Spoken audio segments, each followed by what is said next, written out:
Bonsoir à tous. Eh bien, aujourd'hui, je voudrais vous parler du lâcher-prise.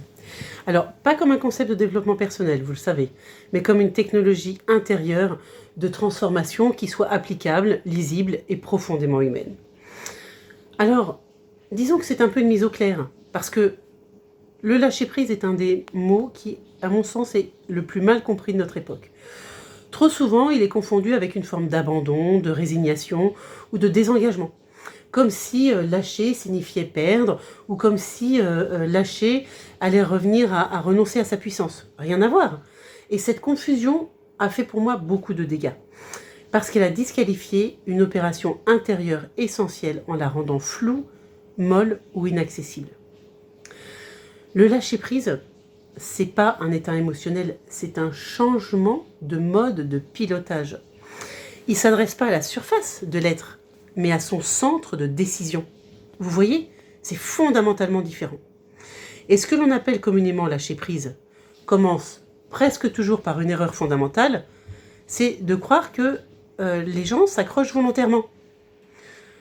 La plupart du temps, personne ne s'accroche par plaisir. On s'accroche par sécurité. On s'accroche parce qu'à un moment donné, tenir a été intelligent, tenir a protégé, tenir a permis de rester debout, de survivre. Mais le problème, c'est pas l'attachement lui-même. Le problème naît quand une stratégie ancienne continue de gouverner un présent qui a changé. C'est capital de comprendre ça. Parce que le vrai lâcher-prise commence par une reconnaissance. Reconnaître que ce que l'on tient n'est pas forcément mauvais, mais est peut-être devenu obsolète. Vous voyez ? Reconnaître que la crispation, c'est pas un défaut moral, mais c'est un signal qui indique l'endroit où l'énergie est figée, là où le vivant cherche à reprendre sa circulation.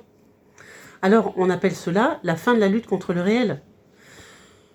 Tant qu'on lutte, on dépense une énergie considérable pour maintenir une cohérence totalement artificielle.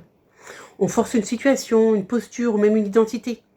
Parce que lâcher prise, ça signifie pas tout accepter.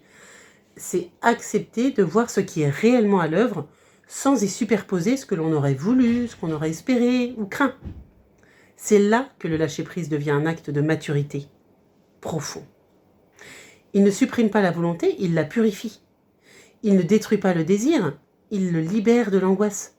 Il ne retire pas la direction, il enlève la friction inutile.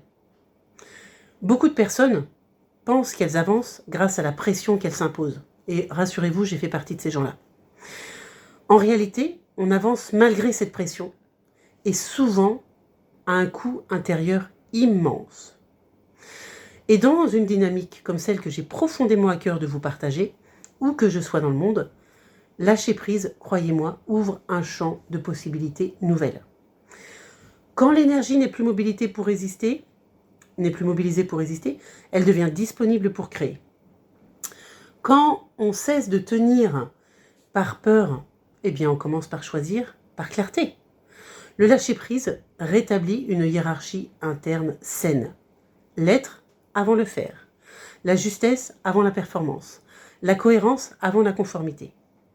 Il y a une idée essentielle à intégrer derrière tout ça. C'est qu'on ne lâche jamais ce qui est juste pour soi. Ce qui se défait, le fait parce que sa fonction est terminée. Ce qui tombe libère donc de la place. Ce qui s'éloigne révèle parfois un espace beaucoup plus vaste que ce que l'on osait imaginer.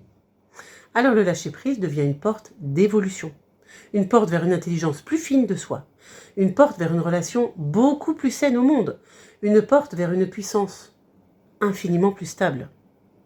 Le lâcher-prise, ce n'est donc pas un renoncement, c'est une bascule. Une bascule entre la tension et la présence, entre la survie et la souveraineté intérieure, entre le contrôle et la maîtrise vivante. Lâcher prise, au sens le plus profond, c'est arrêter de se battre contre soi pour enfin marcher avec soi. Et à partir de là, tout change parce que l'on force moins, mais parce que l'on agit depuis un endroit juste, stable, aligné et vivant.